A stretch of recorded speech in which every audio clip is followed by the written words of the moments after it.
दुनिया के सबसे पुराने और प्रभावशाली धर्मों में से एक है यहूदी धर्म और इसी धर्म की कोख से निकला है ईसाई धर्म। दोनों ही धर्मों की जड़ें पैगंबर अब्राहम में हैं। दोनों ही धर्म एक ईश्वर को मानते हैं और दोनों ही एक पवित्र ग्रंथ को मानते हैं। यह सब सुनने के बाद किसी को भी लगेगा कि जब सब कुछ इतना सिमिलर है तो जरूर दोनों धर्मों के आपस में बहुत अच्छे संबंध होंगे। लेकिन ये दोनों ही धर्म लंबे समय से एक दूसरे से लड़ते आए हैं। सवाल है कि इतनी समानता होने के बाद भी ये दो धर्म आपस में क्यों लड़ते रहे। दोनों धर्मों के बीच लड़ाई इस लेवल तक जा पहुंची थी कि लाखों लोग इस लड़ाई में मारे गए। एक दूसरे के धर्म को खत्म करने के आरोप लगे। 2000 साल तक लड़ाई चलती रही।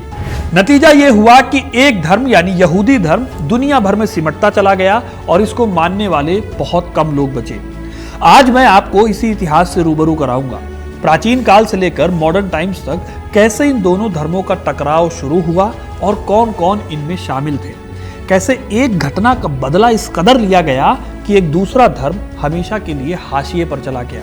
इस वीडियो से आपको यह भी समझ में आएगा कि कैसे आस्था, पॉलिटिक्स और सोशल प्रेशर इंसानों को एक दूसरे के खिलाफ खड़ा कर सकते हैं। तो ये पूरी कहानी जानने के लिए वीडियो को इन तक जरूर देखिएगा।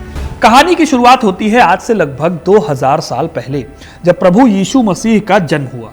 जीसस खुद एक यहूदी थे और उन्होंने यहूदी ट्रेडिशन के अंदर रहते हुए अपनी एजुकेशन देनी शुरू की।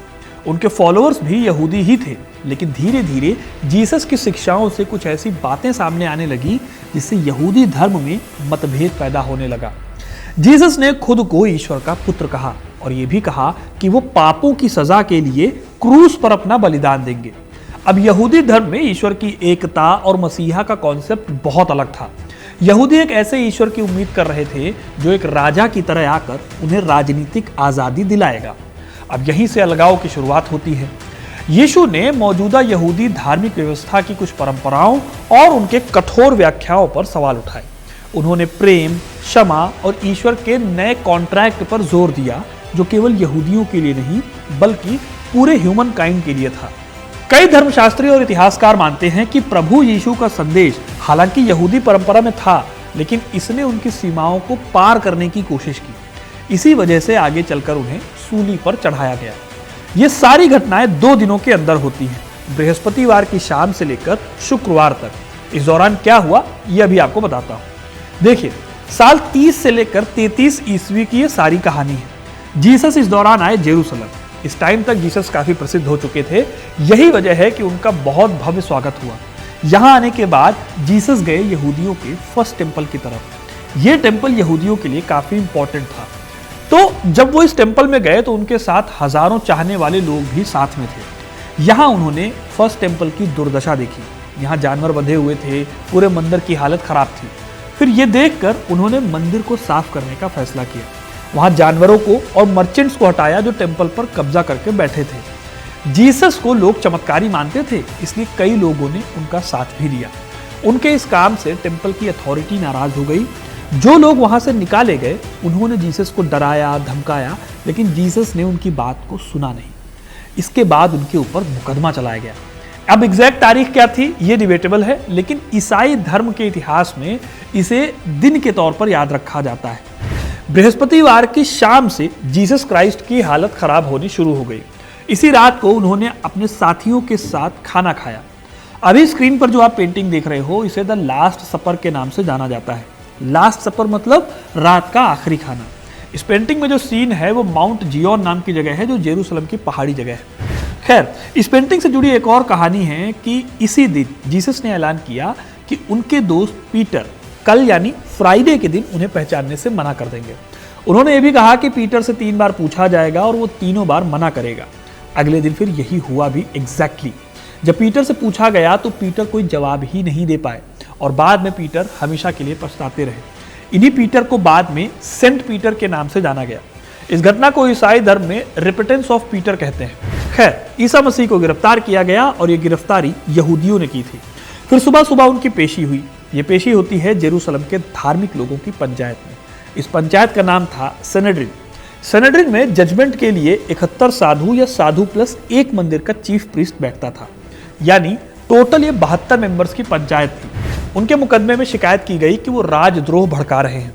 फ्राइडे सुबह बैठी इस पंचायत ने फैसला किया कि जीसस को मृत्युदंड दिया जाना चाहिए। लेकिन उस समय एक सिचुएशन थी, यरूशलेम तब जूडा किंगडम का हिस्सा था और जूडा किंगडम रोमन एम्पायर के अंडर आता था।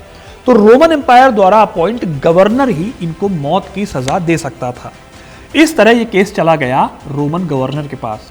इस समय तक रोम में राजा टाइबेरियस का रूल आ चुका था और जेरूशलेम के गवर्नर थे पोंटियस पाइलट, या कई जगहों पर इन्हें पिलातुस भी कहा जाता है।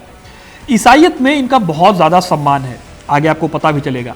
जब उन्होंने पूरा केस देखा तो खुद को इस केस से अलग करने की कोशिश की। उन्होंने कहा कि इस केस का फैसला बेहतर होगा कि हेरोड एंटिपस द्वारा किया जाए, क्योंकि जीसस का केस उन्हीं के पास जाना चाहिए। हेरोड एंटिपस असल में ज्यूस के राजा थे। अब जब केस एंटिपस के पास गया तो उन्होंने टॉन्ट कसते हुए जीसस से कुछ सवाल पूछे और जीसस ने जवाब देने से मना कर दिया। इस घटना के बाद हेरोड ने केस दोबारा पायलट के पास भेज दिया। अब मजबूरी में पायलट ने यह केस ध्यान से सुना। टोटल 3 चार्जेस इस पंचायत में लगाए गए। पायलट ने 3 में से 2 चार्जेस तो नल एंड वॉइड कर दिए, यानी कि उनको खारिज कर दिया, लेकिन सेडिशन का केस लगा रह गया।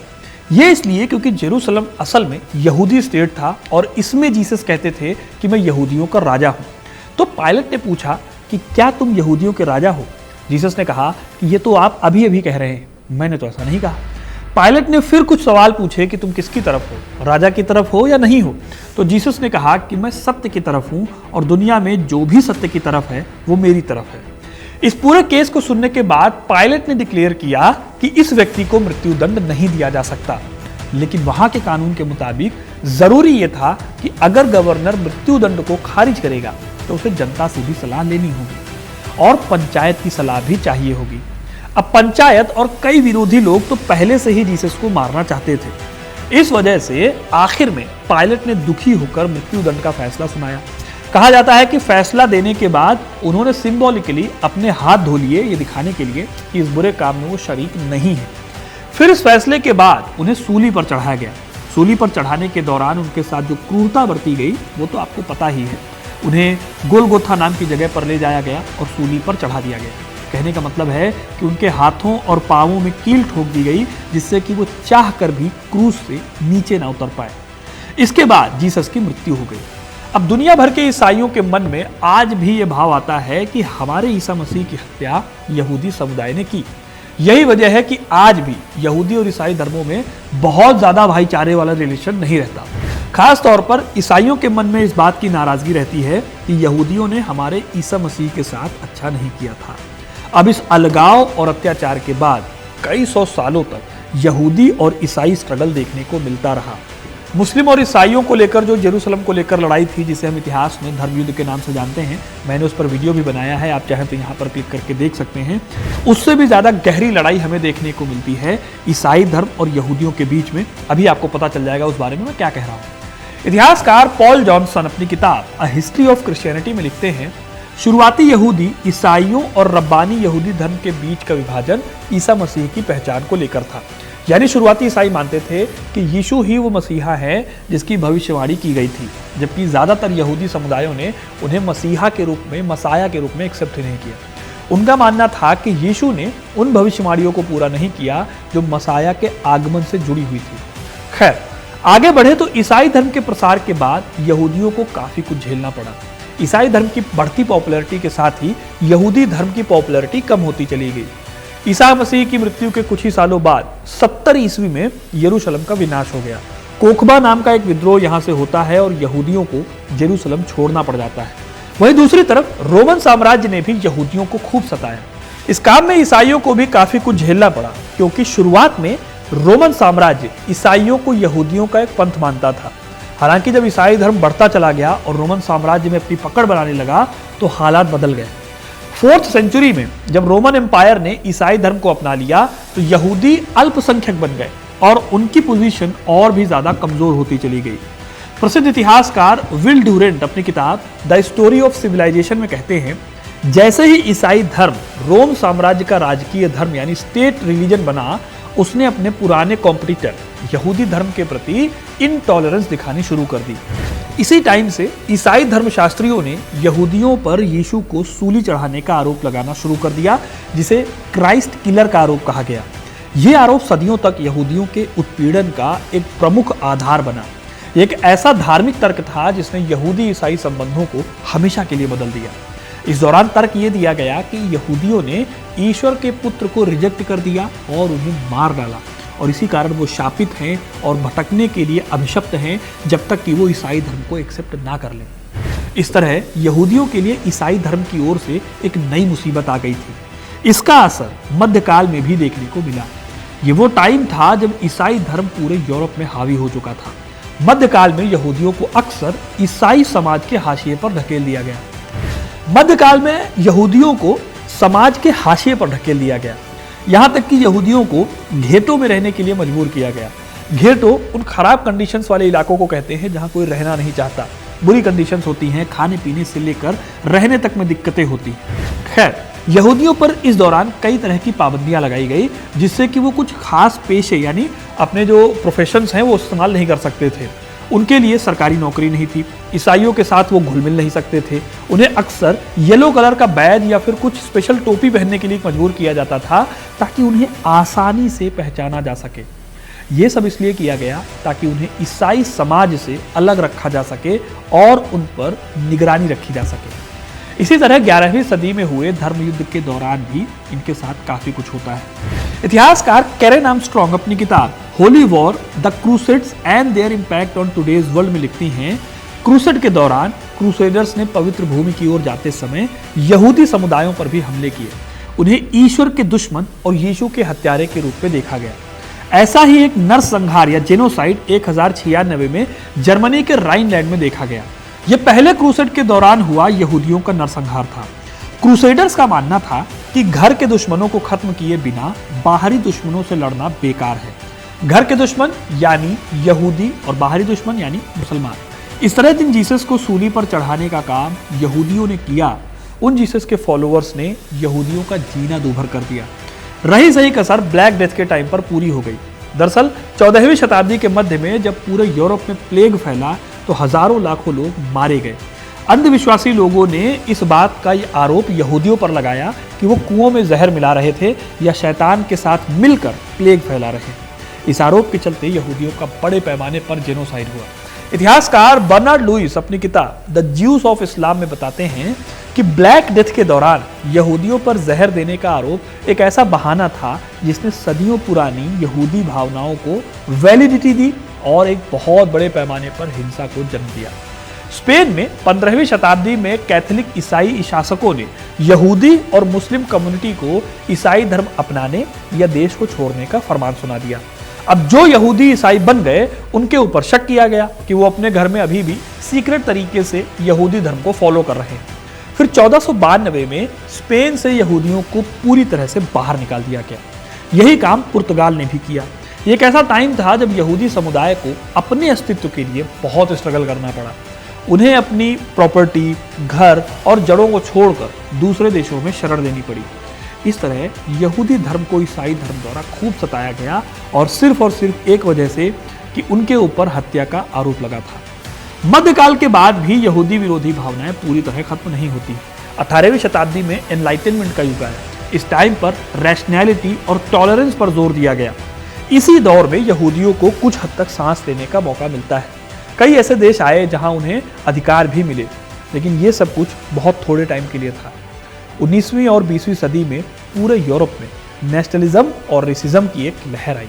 इसी लहर में इटली का यूनिफिकेशन हुआ और जर्मनी नाम का एक राष्ट्रवादी देश दुनिया के नक्शे पर उभरा।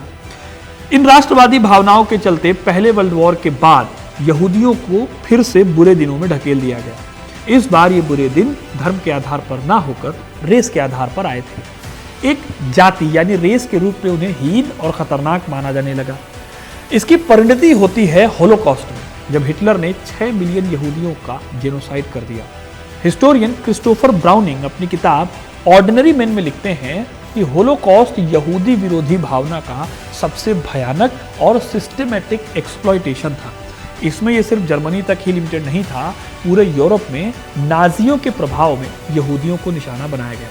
उन्हें घेटोज में ढकेला गया, कॉन्सेंट्रेशन में कैंप में डाल दिया गया, गैस चैम्बर्स में मार डाला गया। एक ऐसा नरसंहार था जिसने पूरी दुनिया को हिलाकर रख दिया। हालांकि होलोकॉस्ट इस रिलेशनशिप में एक बड़ा बदलाव भी लेकर आया। होलोकॉस्ट का यहूदी और ईसाई रिलेशनशिप पर काफी इम्पैक्ट पड़ा। आगे चलकर कई ईसाइयों ने सदियों से चली आ रही इस एंटी यहूदी भावना और क्राइस्ट किलर के आरोप के लिए पश्चाताप महसूस किया।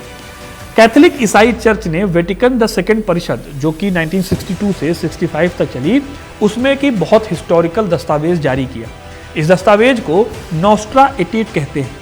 इस दस्तावेज में यहूदियों को यीशु की मृत्यु का जिम्मेदार ठहराने का विचार रिजेक्ट कर दिया गया। वेटिकन चर्च ने यहूदी धर्म के साथ सम्मान के साथ पेश आने का ऐलान किया। इसके बाद जाकर ईसाई और यहूदी धर्म के बीच की कड़वाहट खत्म होने की कगार पर पहुंच सकी। हिस्टोरियन डेविड केसरानी अपनी किताब होलोकॉस्ट अ यूरोपियन हिस्ट्री में बताते हैं, होलोकॉस्ट ने न केवल यहूदियों के लिए एक नया फ्यूचर दिया, बल्कि इसने ईसाई धर्मशास्त्रियों को भी सदियों से चली आ रही यहूदी विरोधी शिक्षाओं पर दोबारा सोचने के लिए मजबूर किया। यह एक इंपॉर्टेंट पॉइंट था जहां दोनों धर्मों के बीच में कम्युनिकेशन और समझ का एक नया चैप्टर शुरू हुआ। आज कई ईसाई और यहूदी संगठन एक साथ काम कर रहे हैं ताकि हिस्ट्री की मिस्टेक्स को सुधारा जा सके और फ्यूचर में को एग्जिस्टेंस को बढ़ावा दिया जा सके। लेकिन दोस्तों, इस दोस्ती की नींव में बड़े पैमाने पर हिंसा और भेदभाव की बू है जो सदियों तक चलती रही, जिस पूरी कहानी में आपको पता भी चला होगा। तो दोस्तों, ये थी कहानी कि यहूदी और ईसाई धर्म आपस में क्यों लड़ते रहे इतने 100 सालों तक। अब आपको ये कहानी कैसी लगी कमेंट करके जरूर बताइएगा।